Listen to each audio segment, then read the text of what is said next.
दो आतंकी अभी भी इस देश में खुले घूम रहे हैं और उनके पास क्या सामग्री है ये फिलहाल जब ये गाड़ी बाहर निकल कर यू टर्न लेकर गई और इसमें जब ब्लास्ट हुआ है उस मौके पर इस टाइम में कितने आदमी थे और जो दिल्ली में मंजर देखने को मिला है ये वाकई एक सुसाइड बॉम्बिंग है कि मरने का वक्त आ गया है, फंसने का वक्त आ गया है, इससे अच्छा कुछ करके मरो ताकि जन्नत जाने को मिले।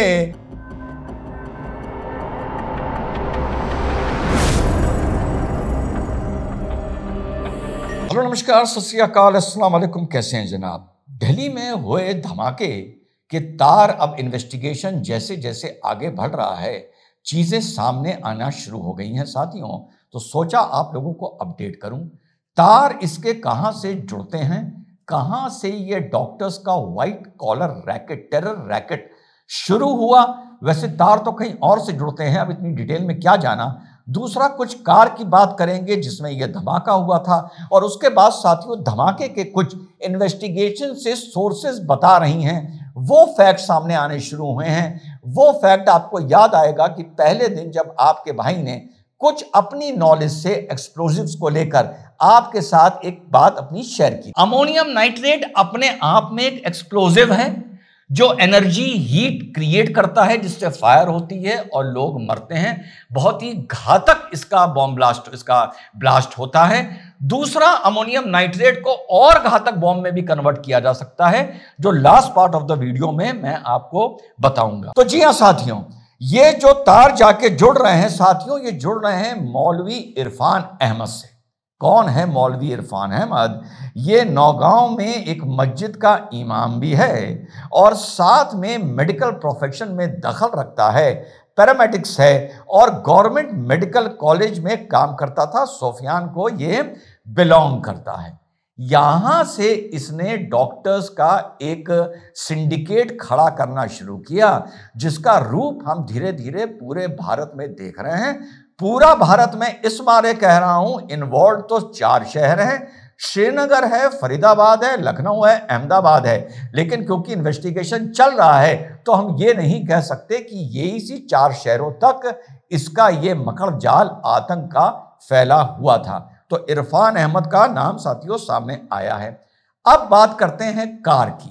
कार के ये इन्वेस्टिगेशन में फैक्ट सामने आ रहे हैं कि पहले ये कार कनॉट प्लेस पे भी देखी गई, उसके बाद मयूर विहार में भी देखी गई। मयूर विहार वही जगह है, जब दिल्ली में जाता हूं वहां रहता हूं, वहीं हमारा चेंबर भी है, वहां ये कार साथियों देखी जाती है। कल मैंने आप लोगों को बताया था कि सुनहरी मस्जिद की पार्किंग में ये गाड़ी जाकर 4 बजे खड़ी होती है। अब जो टाइमिंग सामने आई है वो आई है 3:19 पर जाके ये सुनहरी मस्जिद की पार्किंग में खड़ी होती है और 6:30 बजे ये गाड़ी वहां से साथियों निकाली जाती है। जब ये गाड़ी निकाली जाती है तो कल मैंने ये वाला वीडियो आप लोगों के साथ शेयर किया था, तो स्पष्ट नजर आ रहा है कि 2 लोग तो बैठे ही बैठे हैं, लेकिन तीसरा भी महसूस हो रहा है कोई आदमी पीछे बैठा है। लेकिन मैंने जिम्मेदार मंच होने के साथ से आपसे यह भी कहा था कि यह बात समझ में नहीं आ रही है कि जब ये गाड़ी बाहर निकल कर यू टर्न लेकर गई और इसमें जब ब्लास्ट हुआ है उस मौके पर इस टाइम में कितने आदमी थे। यह भी कहा जा रहा था 3 आदमी थे, क्योंकि यह प्रिज्यूम किया जा रहा था कि जो पार्किंग में अंदर जा रहे थे वही बाहर निकले होंगे।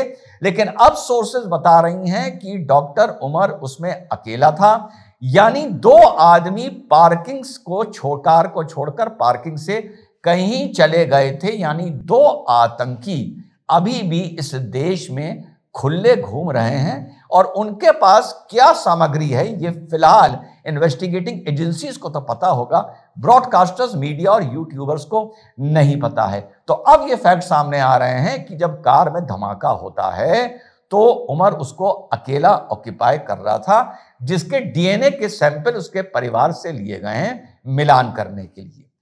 तीसरी जो बात सामने आई है साथियों, 12 दिन ये कार अल फलाह मेडिकल सेंटर की पार्किंग में खड़ी रही है।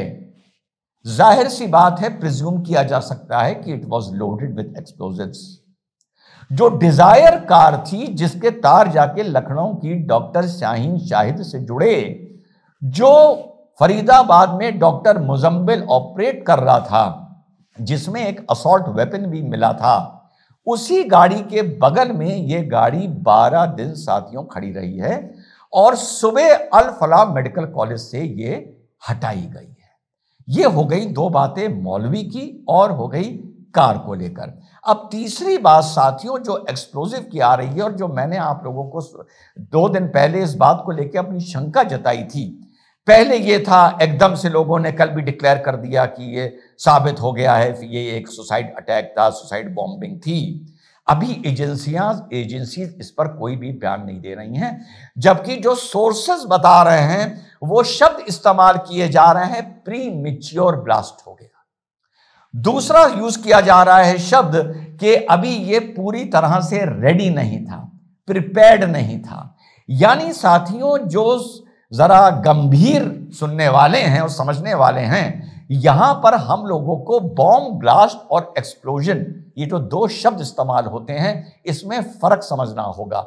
कोई पेट्रोल का टैंकर भी कभी कभी कहीं लड़ जाता है तो वहां पर एक्सप्लोजन होता है, प्लेन क्रैश भी होता है तो वहां पर एक्सप्लोजन होता है, लेकिन बॉम्ब ब्लास्ट में भी एक्सप्लोजन होता है। लेकिन बॉम्ब ब्लास्ट के जो एविडेंसेस होते हैं वो थोड़े अलग होते हैं, और यही बात इसी तरफ आपके भाई ने 2 दिन पहले इशारा किया था। फैक्ट्स ये है कि अब सोर्सेज बता रहे हैं कि बड़ा अनयूजुअल पैटर्न लग रहा है इस एक्सप्लोजन का।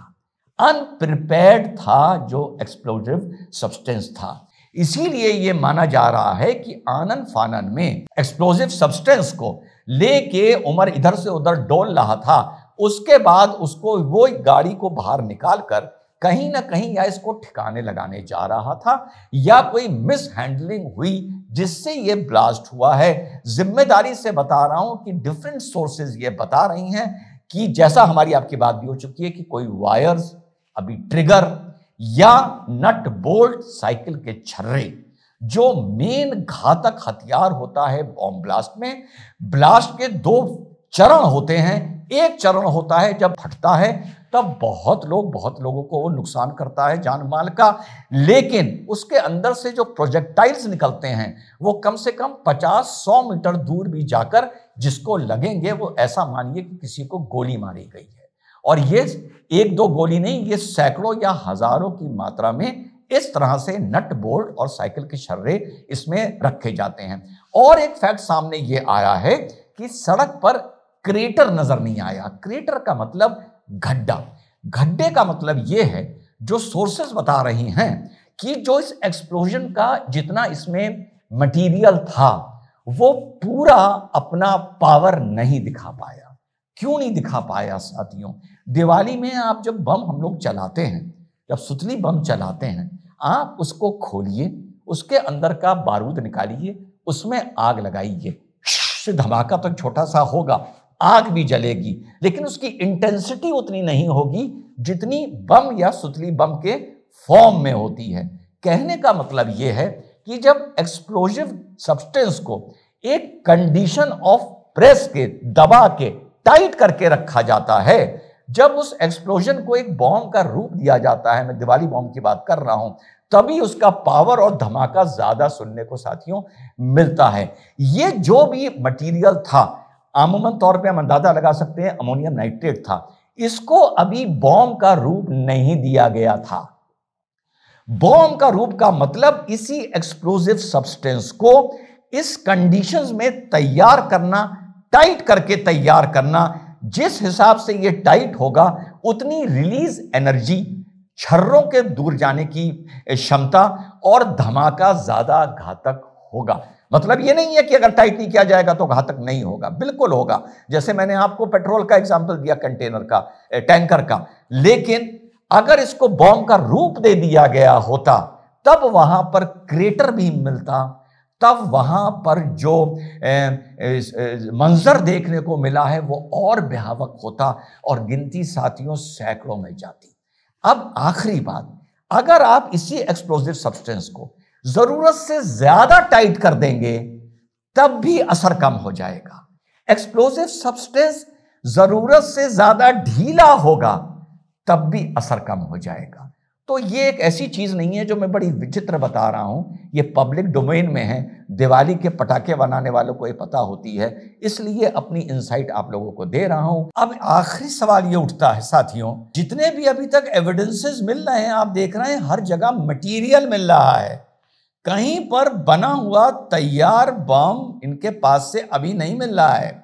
यह भी हो सकता है कि इस पूरे डॉक्टर्स के सिंडिकेट को ये चीज तैयार करना या मुहैया कराना या इकट्ठा करना, जमा करना, इसमें बेसिक एक्सप्लोजन कैसे किया जाता है, यहां तक तो इनका ज्ञान पहुंच गया हो, लेकिन इनको उसी चीज को बॉम्ब में कन्वर्ट करना आता ही ना हो। और जो दिल्ली में मंजर देखने को मिला है, यह वाकई एक सुसाइड बॉम्बिंग है, पर उनकी नॉलेज इसको एक घातक बम में कन्वर्ट करने को नहीं थी। जब ये लगा कि पुलिस पकड़ रही है, जो हमारी आपकी पहले बात हुई थी कि मरने का वक्त आ गया है, फंसने का वक्त आ गया है, इससे अच्छा कुछ करके मरो ताकि जन्नत जाने को मिले, और आपने आनन फानन में उसी एक्सप्लोजिव सब्सटेंस में ट्रिगर कर दिया बिना उसको घातक बॉम्ब में कन्वर्ट करे। ये भी साथियों हो सकता है। सत्य खबर से, सत्य एनालिसिस से, इनसाइट से आप लोगों को इस विषय पर अवगत कराता रहूंगा। जय हिंद, वंदे मातरम, खुदा हाफिज।